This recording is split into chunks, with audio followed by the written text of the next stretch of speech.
Divine magic done എന്ന എൻ്റെ ചാനലിലേക്ക് എല്ലാവർക്കും സ്വാഗതം. ഇന്ന് രുദ്രാക്ഷത്തിൻ്റെ മഹിമയെ പറ്റിയാണ് പറയാൻ പോകുന്നത്.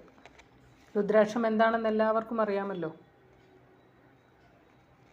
1 മുതൽ 21 മുഖങ്ങൾ വരെയുള്ള രുദ്രാക്ഷങ്ങളുണ്ട്. ഒരു മുഖമുള്ള രുദ്രാക്ഷത്തിന് ഏകമുഖ രുദ്രാക്ഷം എന്നാണ് പറയുന്നത്. ഈ ഏകമുഖ രുദ്രാക്ഷം ധരിക്കുന്നത് ഭൗതിക സുഖങ്ങൾക്കും ആത്മീയ വിശ്വാസം വർദ്ധിക്കുന്നതിനും നല്ലതാണ്.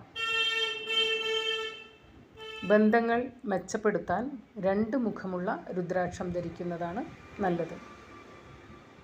അതേസമയം 3 മുഖങ്ങളുള്ള രുദ്രാക്ഷം ധരിച്ചാൽ മനസ്സിനെ ശക്തിപ്പെടുത്താം. കൂടാതെ അധമമായിട്ടുള്ള ചിന്തകളൊക്കെ മനസ്സിൽ നിന്ന് ഇല്ലാതാക്കാം.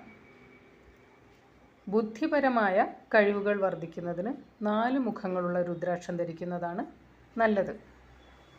ഇനി 5 മുഖങ്ങളുള്ള രുദ്രാക്ഷം ധരിക്കുകയാണെങ്കിൽ ഹൃദ്രോഗം വരാതെ തടയാം, രക്തസമ്മർദ്ദം കുറയും, മറ്റ് മാനസിക രോഗങ്ങളും വിഷാദ രോഗങ്ങളും മാറും.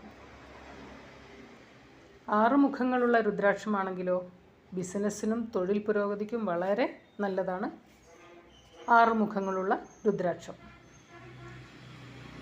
ഭൗതിക ഐശ്വര്യങ്ങൾക്കും ശനിപ്രീതിക്കും വളരെ നല്ലതാണ് 7 മുഖങ്ങളുള്ള രുദ്രാക്ഷം. ഇത്തരം രുദ്രാക്ഷങ്ങൾ വളരെ വിരളമാണെങ്കിലും കിട്ടുകയാണെങ്കിൽ അവരവരുടെ ആഗ്രഹത്തിനനുസരിച്ച് ധരിക്കുന്നത് വളരെ നല്ലതാണ്.